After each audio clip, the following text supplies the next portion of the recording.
Welcome to Spam Filter for Your Brain, bite-sized ponderings on how our thoughts influence our behaviour and our lives, and because we're all connected, how our thoughts impact the world. I'm here to help people reconnect with their bodies and declutter their brains. And I don't believe that we should just magically know how our emotions and our thoughts impact our lives if no one ever teaches us. So let's learn this stuff together. We're a little way into the new year now, and I was wondering how those New Year's goals were going. Have you created any New Year's resolutions that you were really hoping to make a start on that you hadn't really got round to yet, or life took over or got in the way? Or maybe you just feel like New Year is such a pressure time, you didn't really want to set any goals, and you told yourself that you'd do it later on in the year, but you kind of haven't really got to that yet this year. It could be now. That's what this podcast is here to gently slip a note under your door. Maybe there's some goals you could set now. And if you have no particular impetus to set a goal, no particular drive to have something that comes to the top of your mind for what you would like to strive for, I have a little invitation for you this week. So when you're listening to this, when you're thinking about what the rest of the year holds, I invite you, as a little challenge, to think of something unkind that you say to yourself regularly. What's your sort of fallback favourite critique of yourself? The thing that you say when you think no one else can hear, or the thing that you only say inside, but you say it often and it's very familiar to you. I want you to have a little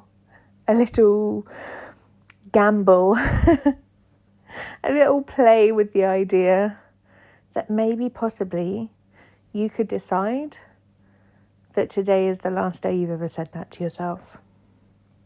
Quite often with these thoughts, they're sort of almost habitual.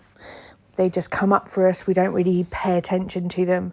We don't really think them on purpose. We don't feel like it's a choice.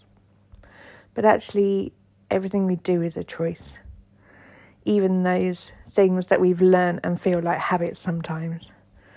And because we've learnt these voices, these ways to speak to ourselves, we can unlearn them. And so it might not be as easy as just deciding, although for some of you it could be. But also for some of you it might be a case of you catch yourself calling yourself stupid, or saying something critical about your appearance, or saying that you're just the kind of person who always does that thing, or lazy, I think, is one that comes up for a lot of people. Next time you find yourself accusing yourself of one of these things, just add on a little suffix of, we don't do that anymore. Just remind yourself that that isn't something that you would say to someone if you were speaking to them with kindness. And goodness knows we need more kindness in the world.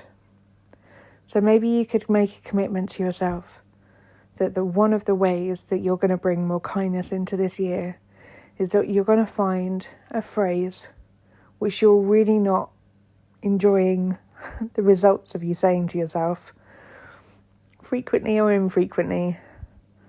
And maybe today could be the day that you decide that you don't do that anymore. I leave you with this short invitation. I hope it's useful, and please do go out there and enjoy your week. Don't forget to make some time for some self-care. If you're enjoying what you're hearing on the podcast here, I would love to invite you to Self-Care School.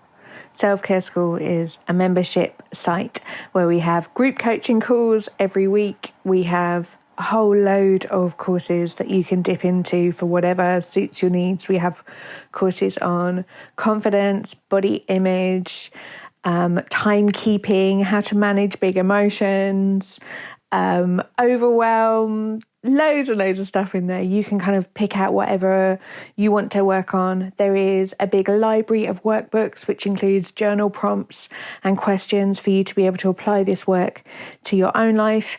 And we have the most amazing community where people support each other, we learn from each other, and you get to work alongside people with quite often very different life situations to your own, and we learn so much together in community. If you would like some more of this, please do hop over to selfcareschool.co.uk.